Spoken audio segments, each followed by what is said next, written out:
Hey folks, my name is Axel, and lately online I've been seeing a bit of a discussion going around about a potential Switch sequel console, discussed by a few different channels. A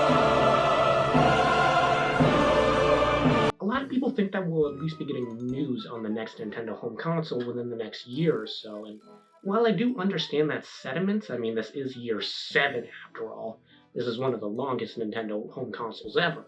I do think it's important to realize that while this is one of Nintendo's longer home consoles, they have a history of stretching their handheld consoles a lot farther than this. That's not to say I don't think it will happen next year, it's just saying that I am open to the possibility that it may not. And that got me thinking, since the next Nintendo home console is most definitely going to be a sequel to the Switch, just the same concepts but more powerful, and since we may be a few years out from that, what do you say we all scratch that itch a little bit and get a little fucking weird?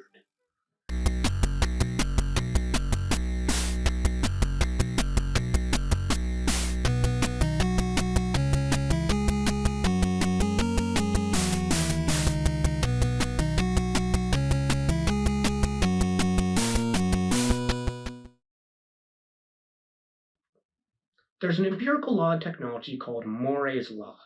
Developed in 1965 by George Moore, the founder of Intel, it basically states that microchips, and by extension everything that uses microchips, essentially doubles in capability every 2 years, with an annual growth rate of around 41%. And if it seems like a lot to say that technology doubles every 2 years, that's because it is a lot. Technology moves really, really fast. But it's a bit of a hyperbole to assume that the general consumer will get their hands on the latest form of everything the second an engineer gets their hands on it. Just because technology doubles every year doesn't mean everyone has access to it. Even after new strides are met, the concept still needs to go through testing, people need to find out how to actually integrate it into retail products, there needs to be a use for it that's practical, it has to be cost effective, and even then the topic of mass production and getting it into the hands of people who want it, and then you gotta like turn it on and stuff. I mean, that takes a week, doesn't it? In addition, big tech companies might just not find it viable to integrate new technology into retail products right away because of things like cost and supply, and even flat out just people not being interested. It's harder to warrant buying something new when it has an inflated price thanks to a feature that people don't really care about. And on top of all of that, it's just flat out impossible to put every new piece of hardware or software into every new device or product every few years. Especially when you consider that new products aren't always made every year. Products like these take a while to come out. Most of the time. So developers have to sort of like pick and choose what to put into a retail product. Sort of like weeding out all the features that they want to actually cram into this thing. Because of that, there's an empirical law of technology that I made up just for the purpose of this video called Customer's Law. It basically states that while technology does double every 2 years or so, the general public will only see significant/enticing change in increments of 5 to 7 years.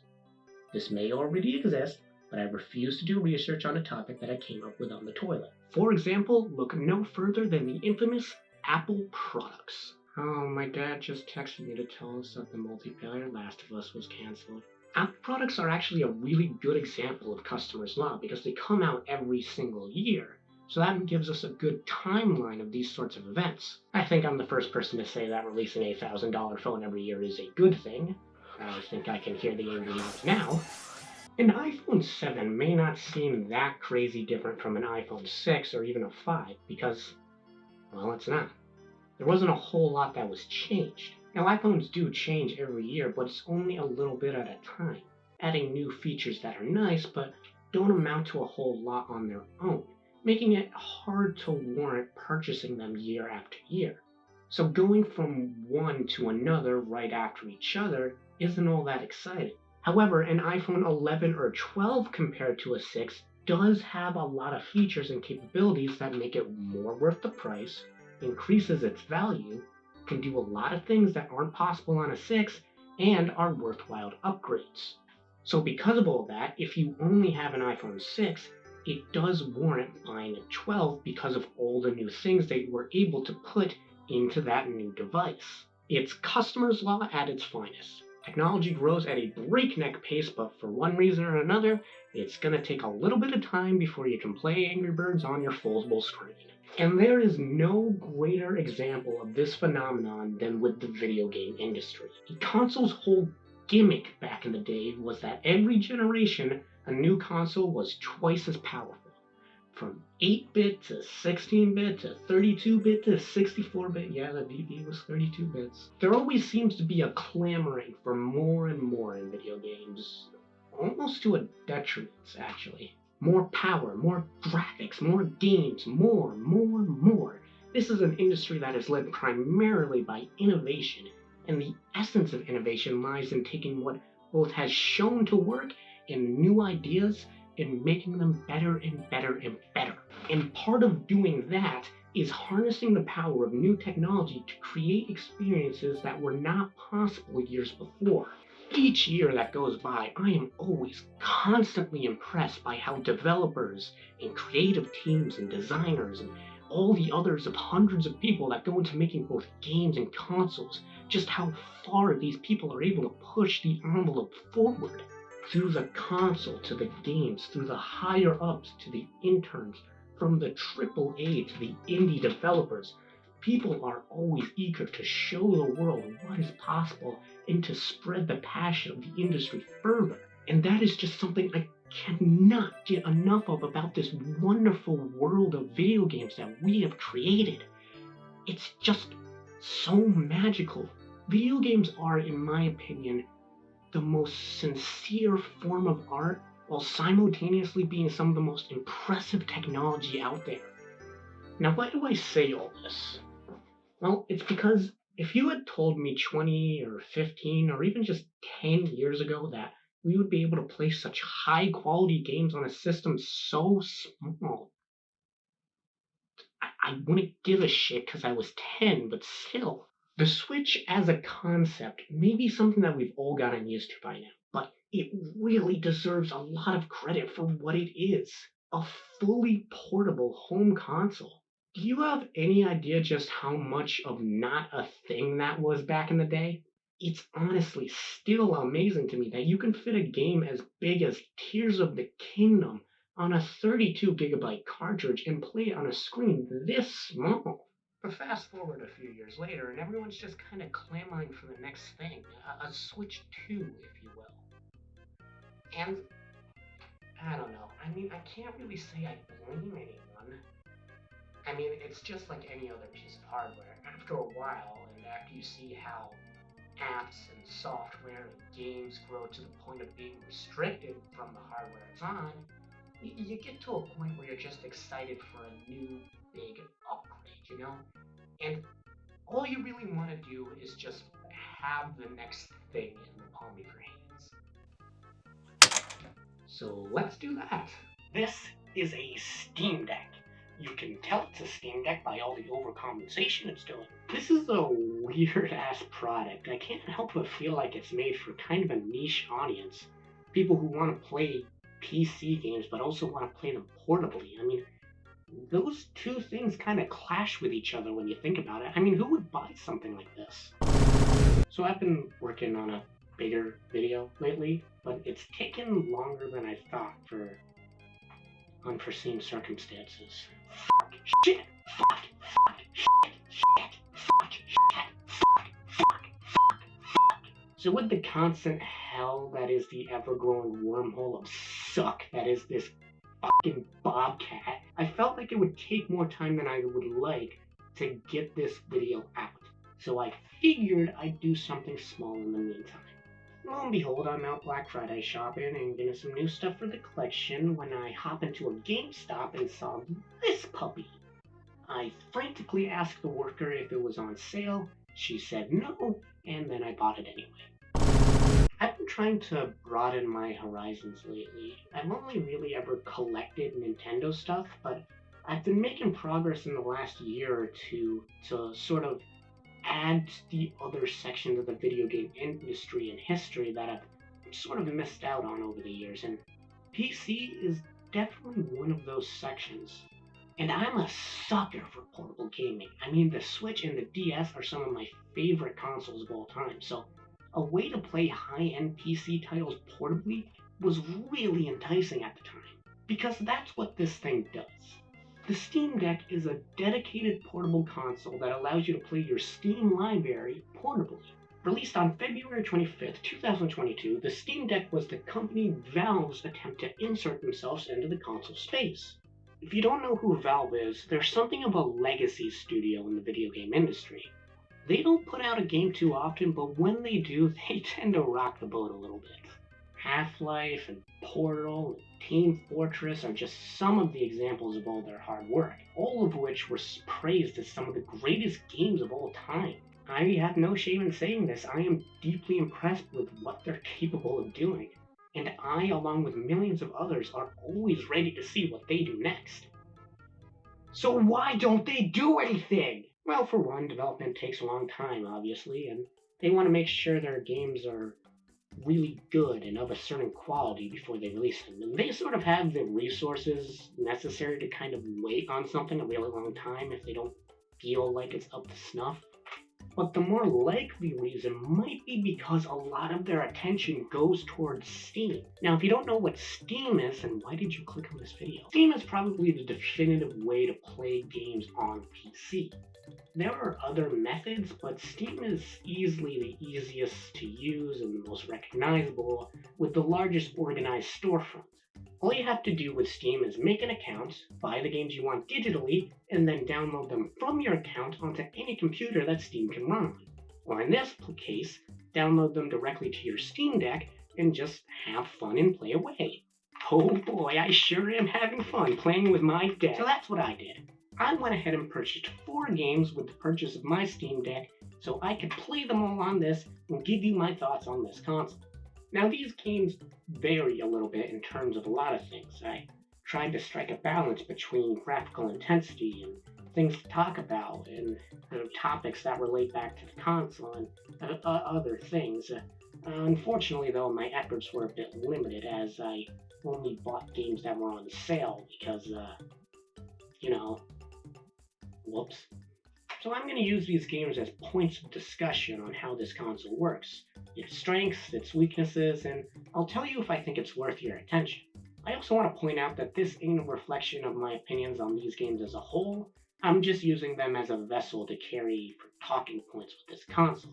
So, in our hands here, we have ourselves a piece of the future, capable of playing the most high-quality games that are possible on a portable system. So with that in mind, what kind of jaw-dropping, heart-clenching, mind-bending So with that in mind, what kind of high-end, epic, graphically intensive, futuristic games are we going to play on our new epic console?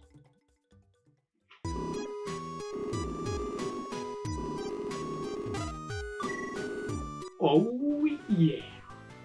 Now we're gaming.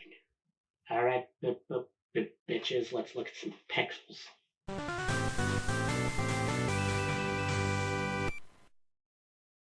I don't know why, but for whatever reason, I've become so ensconced by this game over the years that I buy it on damn near every console I can. I got it on Switch, and then I loved it. Then I got it on Steam back when I actually had a PC, but before it broke and stopped working because apparently there's such a thing as too much hentai. Then for some reason, I got it on Wii. Yeah, then I got it on 3DS because why not at that point? And to top it all off, I got it on this system because I made an entirely new Steam account just for this console because I couldn't be fucked remembering my old password. But regardless, Cave Story slaps ass. It's a Metroidvania released on December 20th, 2002 in the style of old 8-bit NES games, and it's honestly a lot of fun. Throughout your adventure, you find upgrades and new weapons that you would with any Metroidvania that make you stronger and make traversing the world easier. There are secrets galore, an unrememberable cast of characters, and a compelling story. In a gameplay style that is all about precision, quick thinking, and making use of a large selection of weaponry. It's one of the old indie titans, actually. People hold this game in regards to games like Celeste and Undertale and Hollow Knight, but that's just the game itself. How is the game played on a Steam Deck? Well, honestly, it's pretty good. I didn't notice any significant problems while playing. I mean, sometimes when you get an item, it'll drop to 59 frames per second. Mighty fucking da. Now, a console being able to run Cave Story Plus ain't anything that impressive. This game could run on a toaster, for God's sake. In fact, the only reason it straight up wouldn't work on one of the older consoles that it's inspired by is because of the amount of stuff that can be on screen at once and some special graphical effects throughout the game that the NES and SNES just wouldn't be able to handle regardless. But other than that, this ain't that hard to get working on a 1.6 teraflop console. If you have a console with 4 L and R buttons each and you can't run a game like this, your priorities aren't in the right place. But it plays perfectly fine, and it's identical to the experience on Steam. Literally. Exactly the same. Almost to a fault, even. The thing is that not all Steam games are 100% compatible with a Steam Deck. Because, well, why would they be? Keep in mind that these are not Steam Deck games. These are games on Steam that are running on the Steam Deck. No game on Steam was reworked to function on a Steam Deck. No games were ported over per se. They are the exact same version of the games that you'll find on the traditional Steam website. Steam doesn't have an independent library of games compared to any unique system that it's able to run on, because it's just a storefront where you can buy games and run them through the Steam launcher system that you download onto your system when you download Steam. On anything that Steam is installed on, you sign on with the same account, browse the same library on the same server, and once you purchase the game, you can download it from the same Steam library onto any device that supports Steam, and play the same game on all of them in exactly the same way with the same version of the game, including on the Steam Deck. So any differences in these versions of the game compared to just playing it on a PC is going to come to how the Steam Deck specifically is able to play games like these. You see, the original version of Cave Story on Steam had keyboard controls, and this doesn't have that. I mean, it doesn't have a keyboard. All games on Steam Deck have this little pop-up on the library page and on the shopping cart that explains the compatibility with Steam Deck, verified by a real person. Green means it's fully compatible, yellow means it may need some tweaking to work, but it's still supported, cross is unsupported, meaning that it just flat out won't work, and question mark means that it just hasn't been checked yet. And like I said, these games aren't being reworked to work on a Steam Deck, so any game that's unsupported on Steam Deck is probably going to stay that way unless the original developers on the game go back and make specific edits to the game to make it compatible. And why would they do that? Even though it still lets you buy games and download to the system, unsupported games just flat out won't ever run on the system. I tried to download OBS only to find out that it wouldn't work, but it still let me download the software and just have it on my SD card. It just wouldn't ever start. Cave Story has a yellow checkmark, specifically with the controls of the game, because it doesn't natively have controller support. I had so many damn problems getting this damn game to work on this damn console. I start the game and I can't do anything on the main menu, so I Google what the problem is and I find out about the checkmark thing. Okay, no problem. Steam Deck offers complete controller customization and remapping, even to controls that aren't actually there, like a keyboard. I just need to take the keyboard's keys that do things on Cave Story and map them to the buttons on the deck. Thankfully, you can just straight up download presets for controllers made by other people in the community. So I get one, download it, apply it to my deck, and it doesn't do anything. So I have to do all the work by myself. Thanks for nothing! Okay, so I take WASD and map them to the left analog stick's directional inputs. It doesn't work.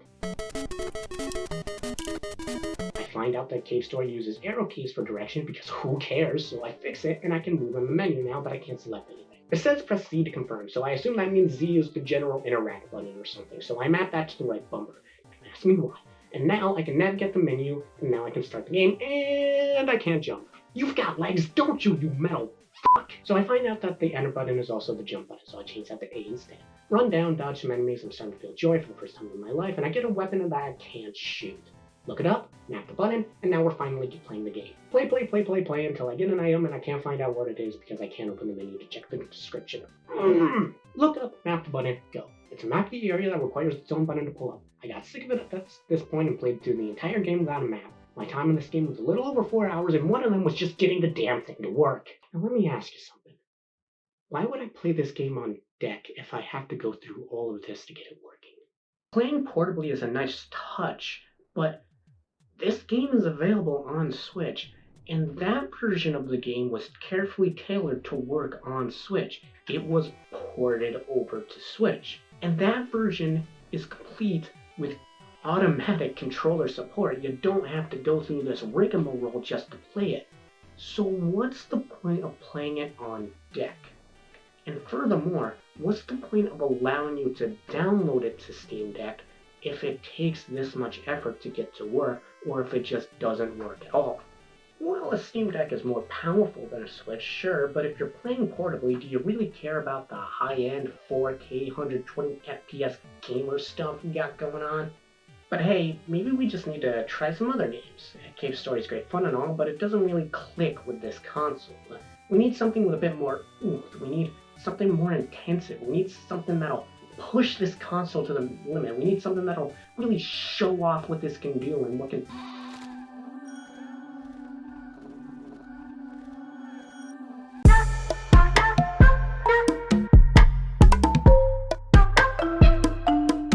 I first heard about this game for a trailer for one of its mini expansion packs back in April of 2023. To be honest, I wasn't fully interested. I don't know, it just kind of flew under the radar for me, but then my mom picked up the game, she said it was really good, and she recommended it to me. Cult of the Lamb released on April 11, 2022 on pretty much everything to critical and commercial acclaim. Now this is the kind of game that works for a console like this. For one, it's a roguelike game where the whole gameplay is repeating randomly generated levels with random items over and over again to try and get a good run and complete a certain goal, usually getting to the end and fighting a boss. But not only that, this game has heavy elements of town building and resource management with a whole system around recruiting people and getting them to perform tasks automatically. But it's also the kind of thing that would make for great pick up and play action, where you can just sit down and play for a couple hours and then drop the system and then come back later. So being on a handheld that you can take anywhere and you don't need a huge screen is seemingly a match made in heaven. These two styles of gameplay are already the kind of thing that you would want to spend a lot of time on. You could just be waiting for a bus or a coffee or something, get a quick run in and just run around your town or your group and then put the game back in your bag. Or you could just be playing it for hours and hours in your own home on a TV screen. It's the kind of thing that works in any scenario and it can be enjoyed anywhere. So yeah, maybe this game will help the Steam Deck click a little. Let's pop the game in and I'll just play it for a little bit and oh my god! I may never touch grass again. Good one who waits, this game is immaculate. A common comparison I've seen floating around is that this game is a lot like The Binding of Isaac, which just so happens to be another game that I've bought on literally everything because I'm a real gamer, thank you. I like buying games that I'll never play. I haven't played any of these. And I can definitely see where the comparison is coming from. Between its cuter art style that clashes with its eldritch bloody horror, its unsettling nature, its gameplay, its religious undertones and themes, the fact that it has 5,000 DLCs, so maybe that's why I like this game so much, because Isaac's an old-time favorite of mine. This is the kind of game that works on a console like this. I have already sunk so much time into this game that I forgot I was supposed to be taking notes for this video. Like I said, the pick-up-and-play nature of roguelike mixes really well with the convenience of portability. Now, how about this game on Steam Deck specifically? Well, it's not perfect, but it's still pretty damn good. The controller setup here is great. The back buttons on the deck make quick actions really fun to pull off. I've never realized how useful back buttons are before this. You can map D-pad movements and face buttons to this, so you never have to take your hands off the thumbsticks. It makes fast, intensive gameplay like this a lot more fluid and optimal. Visuals are alright, frame rate is semi-consistent, the battery life is okay. It's a good time on Steam Deck. But it is easy to tell where there are very minor, but still prevalent issues with performance on this system. Granted, I haven't played any of the versions, so it might be the game, might be the deck, but dare I say it's a lot worse on the deck either way, because the system itself advertises to you when the game is fucking up. Yes, when in play, the deck has a bar on the top of the screen that shows you current stats, like current FPS, CPU and GPU usage, RAM, and a lot of other things at all times. It's basically like a little mini taskbar that you can interact with, which makes sense considering this console is trying to mimic features of a standard PC. You can see in certain instances where the Steam Deck can't really keep up with what's going on the screen, particularly with the loading screens, because we all know that needs to be 60 FPS. But it dips a bit in other places like the village or sometimes even in battle. It really depends on how much is on screen. The deck can't really handle this much for some reason. Other than that, it's fine, and if my playtime is anything to go by, I have a ton of fun. Maybe not enough to warrant this over another console, but still, I like having it on deck. Alright, next. So what's next, huh? What kind of ultimate game with 4K FPS? You know where this joke is going, fucking.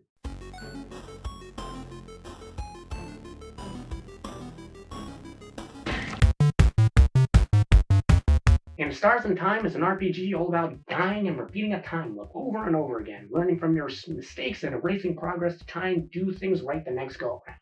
It's actually really good. We're 3 for 3 here. I think I might want to do an entire video on this game later because it is really interesting and I have a lot of things to say about it, but for now, I just kind of want to show you my first impressions of the game because I kind of want to get this opinion out there and see if I'm crazy for thinking this, but I recognize that what I'm about to say has nothing to do with the deck specifically, so if you're not interested, skip to this timestamp below. Okay. So this game starts off kind of weirdly. You start out with the main character being told that tomorrow's the day you're going to fight the evil king and save the world from being frozen in time forever. A classic setup for a game, but the way it's presented kind of threw me through a loop. It poses itself like this is the end of a big adventure, or even the end of a larger game. You talk to people in your party and they discuss things like they've known you for a while, even referencing events that you haven't seen. Everyone reminisces about how they met on their journey and decided to team up to save everyone. People are talking like they're nearing the end of a character arc, and you learn how you've already collected 6 ancient orbs needed to open an ancient palace where the end of the adventure lies. Everyone has an established place on the team. People talk to you like you've done heroic things already. Everyone starts the game at level 45, and you have really good attacks from the get-go. So after hearing this, you're probably thinking, well, okay, this game is going to do the whole 2 weeks earlier thing, It shows you what happens at the end of the game first and then rewinds to the start of the game, giving you context of what you're up against and helping you to become engrossed in the story because you want to see how things got to this point and what happens after. That doesn't happen! I haven't played through the whole thing yet, but I'm a good 10 hours in, and this is seemingly the whole game. The entire game takes place in a final castle of a supposed grand adventure these 4 have been on. What? Again, I haven't finished it yet. I don't know what happens next, but the beginning of this game really confused me, man. That is a really weird start to a game. Anyway, back to the topic. I was already going to get this game on the Switch, but it released the same day across both platforms, so when I didn't get it right away and I got the Steam Deck first, I figured I could download it on this and use it as a part of a video. Granted, there isn't a whole lot of differences between the 2 versions, but actually, let's talk about that for a second. The differences between the 2 versions, because I feel like it's not entirely fair to compare these 2 consoles. The 2 platforms, Switch and Steam Deck. Let's talk about how these 2 systems compare to each other and why I feel like it's almost unfair to do that. Hear me out. When this console first came out, I saw it everywhere. Everyone was comparing this to the Switch because, well, duh. But everyone was just calling it a grab at the Switch, a bootleg, a copier, a trend chaser, stuff like that. It was the PC Switch, if that makes any sense. And it's easy to see why. There's a lot of similarities in the design philosophy. Just look at them. They look like different versions of the same thing. And to be fair, this would be far from the first time that this has happened in the video game industry. You'd be surprised how often a company will hop onto a bandwagon of what's popular and profitable without understanding why it's popular or how to tackle it in a unique or ethical way, such that the consumer will look at it fondly for what it is rather than what it's emulating.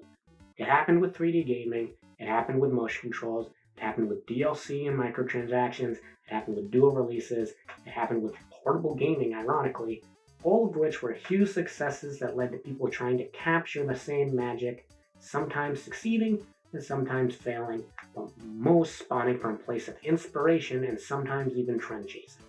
At first glance, it would seem like this console would be doing something along those lines. However, over the course of making this video, I found that it isn't really fair to compare the Steam Deck to the Switch for a few reasons. Sure, it makes sense to compare them because the Switch is the most popular handheld on the market right now, and this is the best alternative. There's going to be some comparisons made in that respect, case in point this video, but to say that the Steam Deck is the Switch but for PC games, or to even say that the Steam Deck is actually trying to compete with the Switch, I don't feel as though it is an apt comparison. I can't say I blame people for making this comparison because Let me ask you this. How do you make a console like this? Or to put it another way, how would you make a portable handheld if that portable handheld needed a widescreen display and it needed to have controllers attached to it? Take a look at the Sega Game Gear compared to the GBA. How about the GBA to the PSP, or the PSP to the Wii U gamepad, or the Wii U gamepad to the Switch? All of which have some similarities with their physical designs. Now, you might say that this isn't an apt comparison, seeing how all of these have differences and little touches that set them apart, but, I mean, so does the Steam Deck. It's got two trackpads that act as an actual mouse. It's got back buttons and a much wider display, with a different design for the D-pad and buttons that make them feel different. It has adaptive triggers and thumbsticks that don't drift. Wow, as a Nintendo fan, my expectations are blown away. But the most substantial difference to the Switch is that, well, it doesn't switch. This isn't a hybrid console. The Switch's whole appeal is that it's a home console first and foremost that can then switch to act like a portable one. It was designed with that ability in mind. The Steam Deck was not. Sure, with a little bit of love and a $70 accessory sold separately, you can output the signal to a TV, but this accessory is sold separately and is not advertised anywhere in the system or even in its marketing. You can output the signal of any console to a TV, portable or otherwise, it just takes a bit of elbow grease. Yes, it does technically have a dock, but it doesn't change anything. It wasn't made with the docking in mind. It's just a glorified HDMI port. It feels like the ability to switch from portable to home console mode was treated as a bit of an afterthought, or even just not that big of a deal. But why? That's the Switch's whole appeal. If they're trying to emulate the Switch, why would they be so nonchalant about its whole gimmick? Well, it might be because this system isn't exactly meant to be a replica of the Switch. It takes a few design cues from it, sure, but I don't think it was designed first as a replacement for the Switch in terms of portable gaming. I don't think it was made with the idea of it being a competitor. I mean, sure, it doesn't help that they made a Steam Deck OLED model. You're not making a good case for yourself. But in terms of the people who design the actual console, there are different philosophies at play here. Enough to maybe even consider this its own thing. So then, what is the Steam Deck? I don't know. I usually like to have these videos reach some kind of conclusion that ties everything together, but I'm having a bit of trouble finding one for this. The Steam Deck has confused me because during my time playing it, I'm having trouble figuring out who it's for. What's the target audience with this console? Is it for people who want a more powerful Switch? Well, if that was the case, then why would it be so drastically different in its design philosophies to the point where it doesn't even advertise it can do what the Switch is known for and lock that feature behind a $70 accessory sold separately? Is it for people who love portable gaming? Well, if that's it, then what's the hook other than you can just play portably? Other consoles are able to do that. Is it for people who love PC gaming? Well, I guess I can see the appeal of a portable PC, but it feels a bit contradictory. Now, I'm not a PC nerd, so me, I guess. But from what I've seen, the main draw of PC in terms of video games at least is that they can do things dedicated consoles can't. PCs are decades ahead of consoles' capabilities in terms of graphical and processing powers. They can handle much bigger games. Plus, on a PC, you can download emulators and ROM hacks, record and edit gameplay directly, change out parts to make them better over time. You can customize the living hell out of a PC inside and out. You can play with the best controller, with the best graphic quality, all in a digital formatting. These are all, but still only some of the things that PCs are capable of doing. A home console has a set of limitations that usually can never be crossed unless you completely upgrade to an entirely new console. Things like controller options and graphical powers, even just down to just the menu options. There's a bunch of stuff that is just hard-coded into the system and can't be changed. So games need to fall under a certain set of guidelines. A big, if not the biggest draw of a PC is that it's capable of things that normal consoles just aren't, and it can change over time and not be restricted by the set of walls put up over the capabilities of a dedicated console. So why make a dedicated console? If you're a Steam fan or a computer nut and you're going to play a game that can only be played on Steam, wouldn't you rather play it in the best condition it can be played in anyway? With a custom computer made up of all the parts that you carefully bought to meet your needs, with the best graphic quality possible, with your custom keyboard and whatnot, with all this stuff that makes it all the better. Because when you have a console with unchangeable limitations that plays games that were originally on a platform that the whole shtick was that it doesn't have a whole lot of limitations and can run games that aren't possible on standard consoles, and then a good chunk of your library is already unsupported on Steam Deck because the Steam Deck can't handle it, then what's the point? Being able to play a game on a computer and then pick up where you left off on a different device in another room or even in public is novel, I guess. Now, $550 novel? I mean, that's up to you. Now, I don't want anyone to get me wrong. I really like this console. I've been playing it non-stop since I got it. And having this huge library of games that I didn't have access before is awesome. The technology here is really impressive and deserves a lot of praise for what it is. A way to play a lot of Steam games and portably in a mostly uncompromised state. It's a lot of fun, and honestly, I feel as though it's something that can make a huge splash under different circumstances. It's clear to me that this wasn't just a simple copy and paste job or a trend chaser. It feels like Valve wanted to make a compact, accessible, portable PC that plays their games.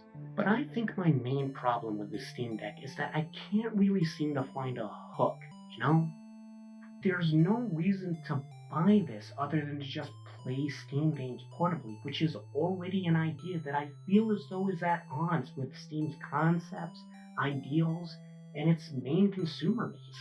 Because 5 or 6 years down the line, the games that take advantage of being on Steam won't work the best on this system compared to just playing them on a PC, if they work at all. And the games that don't take advantage of being on Steam, well, they work on this console, but they very much could work elsewhere, even on other portables that are significantly cheaper. In conclusion, there is no conclusion. My day is ruined forever, and if the Switch 2 doesn't come out within the next 5 minutes, I'm gonna be slugging a nice bottle of bleach.